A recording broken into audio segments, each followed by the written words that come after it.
आज जस्तो बहिनी सी इज द फर्स्ट टाइम हो चर्चमा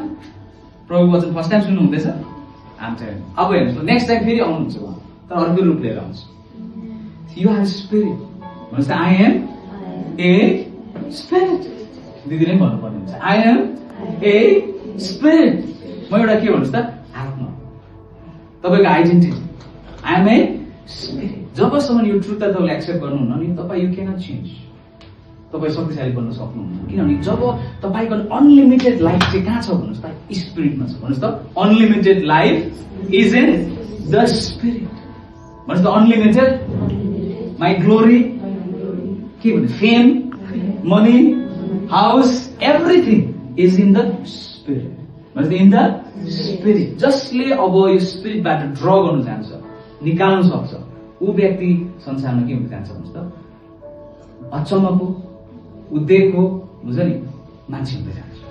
एमेन तपाईँले बाहिर परिवर्तन गर्दा मान्छे परिवर्तन गर्नु तपाईँले आज एकदमै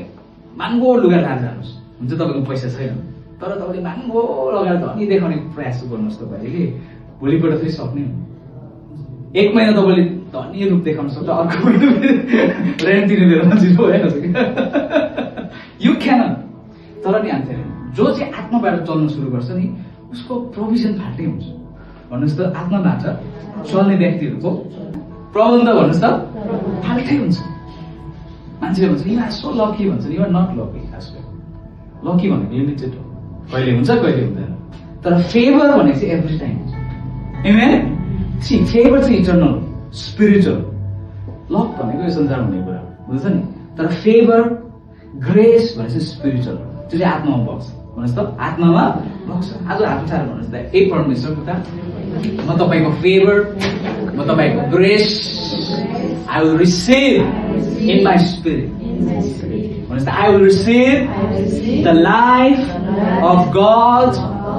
in my spirit I receive the Holy Spirit in my spirit I receive all the treasures of heaven, all peace, happiness, joy,